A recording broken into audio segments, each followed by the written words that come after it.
ọ̀fẹ́ mi tó fún ọ. Ó tó. Oore ọ̀fẹ́ mi tó fún ọ. Oore ọ̀fẹ́ tí kò lẹ́gbẹ́. Oore ọ̀fẹ́ mi tó fún ọ.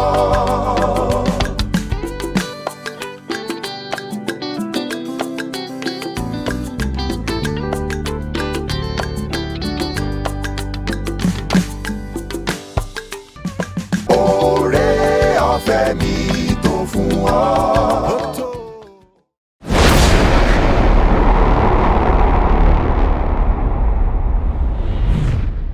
Mo kí wa káàbọ̀ sí abẹ́ ètò oore ọ̀fẹ́ tí òní. Àdúrà mi ni wípé bí gbogbo wa bí a ṣe ń yọ ayọ̀ ọdún lórúkọ Olúwa, ìbànújẹ́ kò ní dàpọ̀ mọ́ ayọ̀ wa.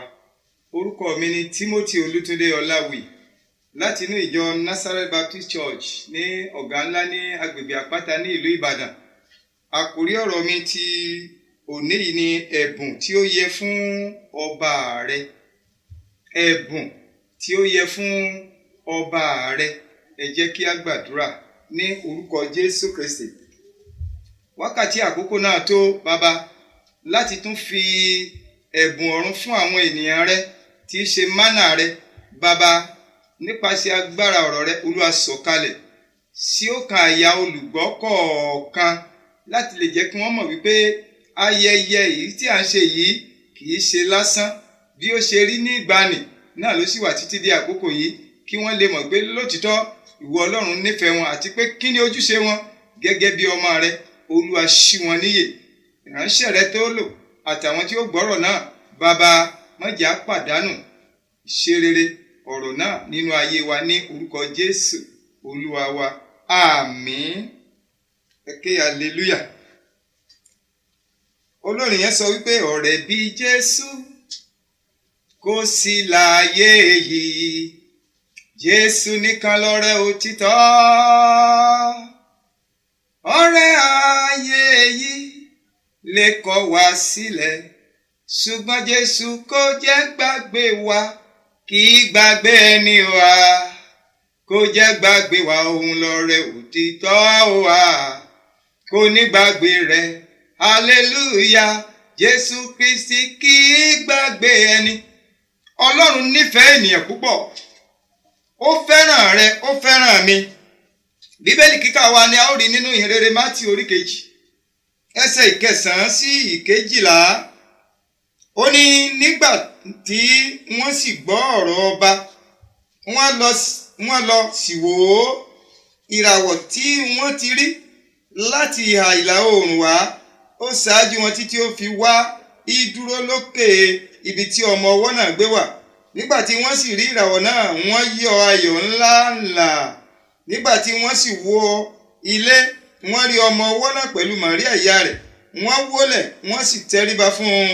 Nígbà tí wọ́n sì tú ìṣúra wọn, wọ́n ta á lọ́rẹ wúrà àti tùràrí àti òjìá, bí Ọlọ́run ti kìlọ̀ fún wọn ní ojú àlá pé wọn kí ó má ṣe padà tọ̀ Hẹ́rọ́dù lọ mọ́. Wọ́n sì bá ọ̀nà mìíràn lọ sí ìlú wọn. Ẹ ké hallelujah.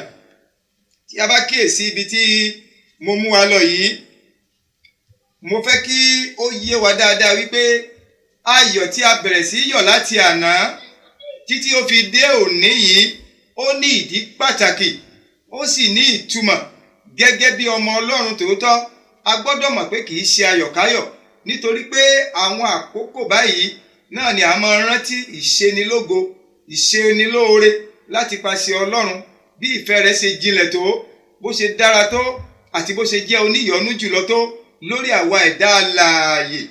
Ní àná, à ń yọ̀ wípé a bí ọmọ kan fún wa, ẹni tí yóò ṣe olùgbàlà aráyé. Lónìí, ìpínfúnni ẹ̀bùn ni. Mo sì mọ̀ pé ìwọ tó ń gbọ́rọ̀ mi yìí, tó bá jẹ́ ọmọ Ọlọ́run ní tòótọ́, ó mọ̀ wípé àwọn ẹ̀bùn kan wà tó yẹ fún ọba náà, tó yẹ fún ọba rẹ, ìyẹn ni Ọlọ́run.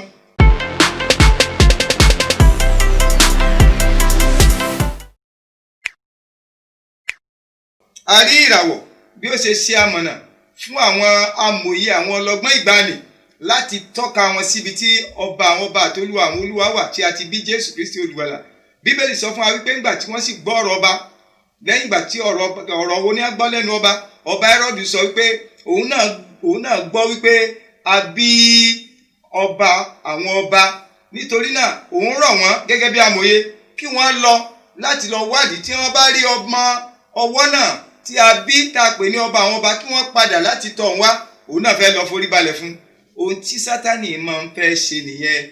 Sátánì ò ní èrò rere kan fún ìran ènìyàn.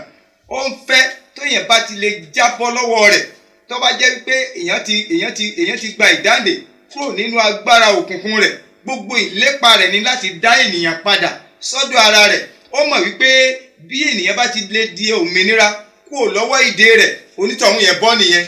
Ọba yẹn ní kí wọ́n padà wá láti wá fi ara hàn. Kì í wá ṣe bẹ́ẹ̀ nìkan ni mo fẹ́ mú wa lọ, ṣùgbọ́n ẹ kíyèsí tó ṣẹlẹ̀. À ń sọ̀rọ̀ nípa àkòrí tó sọ wípé ẹ̀bùn tí ó yẹ fún ọba rẹ, ẹ̀bùn tó yẹ fún Ọlọ́run. Kí sì ni ẹ̀bùn náà? A kà á wípé àwọn amòye yìí wọ́n ta ọmọ náà ní ọrẹ. Kí sì ni ọrẹ tí wọ́n ta? Wọ́n ní nígbà tí wọ́n sì wọ ilé, wọ́n rí ọmọ ọwọ́ náà pẹ̀lú Màríà ìyá rẹ̀, wọ́n wólẹ̀, wọ́n forí balẹ̀ fún, nítorí pé ọba àwọn ọba ni Jésù Kristi lórúkọ rẹ̀.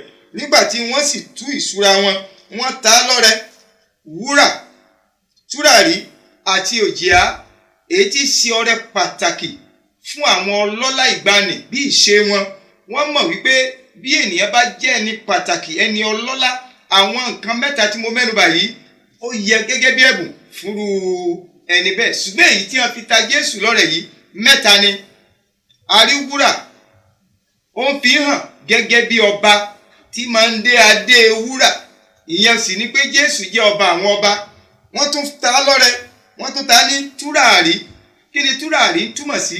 Gẹ́gẹ́ bí olórí àlùfáà, ẹni tí yóò máa gbé ẹbọ wa wá síwájú Olúwa. Ìyẹn ni pé olùdáǹdè wa ni, òun ni alágbàwí wa níwájú baba. Wọ́n tún ta lọ́rẹ gẹ́gẹ́ bí ẹ̀bùn tí wọ́n fún un tí í ṣe òjìá, láti fi hàn wípé kì í ṣe ẹni tí yóò dìbàjẹ́, ẹni tí yóò paradà nígbà tó bá fi ẹ̀mí rẹ̀ lélẹ̀ tí ara rẹ̀ ò gbọdọ̀ dìbàjẹ́ ni.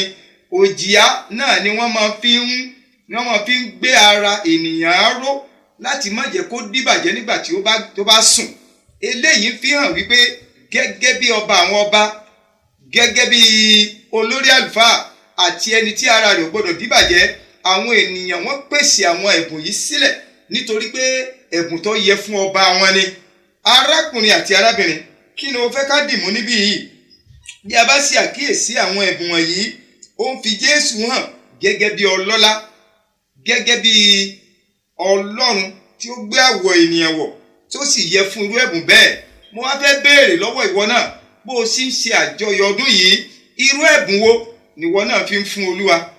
Ǹjẹ́ ọkàn rẹ tí í ṣe àkọ́kọ́ yẹn, ǹjẹ́ o ti kọ́kọ́ yọ̀ǹda rẹ̀? Nítorí pé tó jẹ Ọlọ́run lógún jùlọ, òun náà ni ọkàn rẹ. Tó o bá ti lè yọ̀ǹda rẹ̀ fún Olúwa nípasẹ̀ Jésù Kristi, sọ wá rí gbogbo nǹkan tó o bá ní àti fi fún Olúwa yóò rọ̀ ọ́ lọ́rùn. Ní tó jẹ́ kó nira fún ọ̀pọ̀lọpọ̀ lónìí láti máa fi ohun ìní wọn fi ṣiṣẹ́ fún Olúwa tàbí fi bọ̀wọ̀ fún Ọlọ́run ni pé ọkàn tiwọn gangan kò tí ì di èyí tí wọ́n yọ̀ǹda pátápátá fún Ọlọ́run. Ọ̀pọ̀lọpọ̀ ló ń lọ síwájú Ọlọ́run lónìí tí wọ́n ń pera wọn lọ́mọ lẹ́yìn Jésù Kristi, ṣùgbọ́n ọkàn wọn Ọlọ́run ò tí ì ráyè jókòó síbẹ̀. Ìdí náà nìyẹn ni Bíbélì fi sọ fún wa nínú ìwé Ìfihàn orí 3 ẹsẹ̀ 20. Ó ní òun Ọlọ́run nípasẹ̀ Kristi wà ní ẹnu ọ̀nà. Ó lóun kànkùn, ilẹ̀kùn wo ló ń kàn?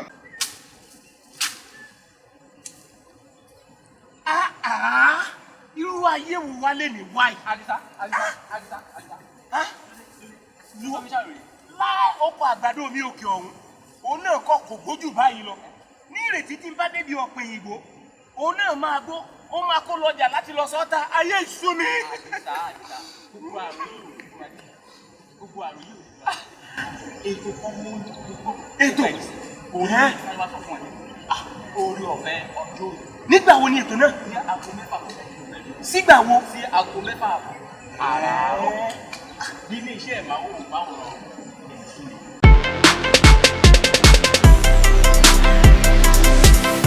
ilẹ̀kùn ọkàn rẹ nì. Ọlọ́run kànlẹ̀kùn ọkàn rẹ. Ó ní tó o bá lè ṣí sílẹ̀, ó lóun ó wọnú ọkàn yẹn wá, òun ó gbé àga, òun ó jókòó síbẹ̀, òun ó sì máa ṣe ìtọ́ni ìgbé ayé rẹ ní jíjẹ, ní mímu, ní níná, ní lílò. Òun lòun ó máa ṣàkóso ohun gbogbo. Nípa bẹ́ẹ̀, ìwọ gangan wàá rí wípé ayé tó wá nígbà tó bá ti lè gba Jésù láàyè láti máa gbénú ayé rẹ yẹn, á wá jẹ́ ayé ìrọ̀rùn.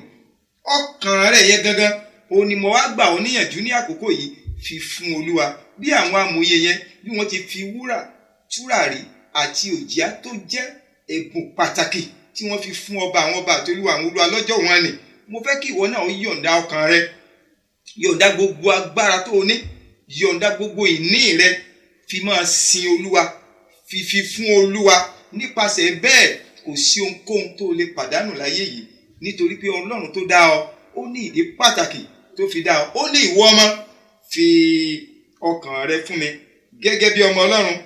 Mo ní ó ti tó àkókò bí ọdún yìí ṣe ń lọ sópin. Ọlọ́run ń béèrè ọkàn rẹ fún òun fúnra ara rẹ̀. Ó ní ọkàn rẹ yẹn lòun fẹ́, ayé rẹ gangan lòun fẹ́ máa ṣàkóso rẹ̀. Má fi dùn Ọlọ́run.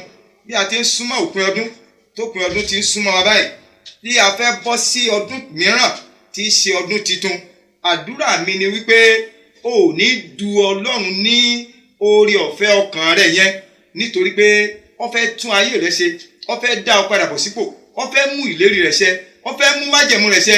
Ìwọ ni kó o má di lọ́wọ́. Ohun tó fi lè di lọ́wọ́, òun náà ni kó o má yọ̀ǹda ọkàn rẹ. Ṣùgbọ́n tó bá lọ yọ̀ǹda ọkàn rẹ, Bíbélì sọ nínú ìwé Kọ́ríńtì kejì orí 5:17, ó ní bí ẹnikẹ́ni bá wà nínú Kristi, ó ló ti di ẹ̀dá titun, ohun àtijọ́ ti kọjá lọ, ó ní kíyèsí ohun gbogbo di ọ̀tun. Tó o bá ti lè fi ayé rẹ fún Jésù lónìí, ayọ̀ tó o yọ̀ lánàá kì í ṣe ayọ̀ òpin, kì í ṣe òpin ayọ̀ rẹ. Ó máa yọ ayọ̀ yẹn lọ títí ni, nítorí pé nínú Jésù ìní ayọ̀ ayérayé ń gbé. Fi ayé rẹ fún lónìí, òun náà sì ṣetán láti mú ọ padà bọ̀ sí ipò.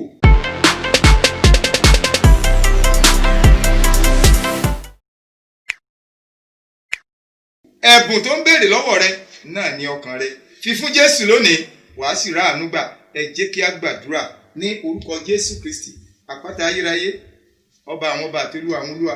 Ògo ni fún orúkọ rẹ. Ayérayé gba ọpẹ́ wa o, ọba àwọn ọba gba ọpẹ́ wa o. A ó máa yìn ọ́, a ó sì máa gbé ọ̀gá. Ọ̀rọ̀ rẹ èyí tó ti jáde yìí, bàbá bá mi tì í lẹ́yìn, ró ní agbára. Gbogbo ọkàn tó gbọ́, má jẹ́ wọn ó ṣègbé. Bàbá, à ń retí dídé rẹ o. Nígbà tó bá farahàn, àjọyọ̀ tá à ń yọ̀ yìí kó má ṣe jẹ́ àjọyọ̀ fún wa tí í ṣe òpin, ṣùgbọ́n kó jẹ́ ti ayérayé. Bí a ṣe ń yayọ̀ ìbí Jésù Kristi, ẹ̀mí mímọ́ máa ràn wá lọ́wọ́ sí i láti lè dúró nínú ọ̀rọ̀ rẹ títí láé, ní orúkọ Jésù Kristi Olúwa wa. Àmín. Bí a ṣe mú ohun gbogbo wá sí ìdánudúró, mo fẹ́ kí ẹ wo àmì méjì tí ń bẹ lábẹ́ yẹn, kí a tẹ̀ka wá síbẹ̀ pupa àti ti agogo, èyí tí ó máa rán wa létí pé ètò yìí sì ń tẹ̀síwájú. Mo gbàdúrà ní orúkọ Jésù Kristi, bí a ṣe ń múra láti bọ́ sínú ọdún tuntun, ikú kò ní gbẹ̀mí wa lójijì, àánú Ọlọ́run yóò sì wá wa rí. Ẹ ṣé.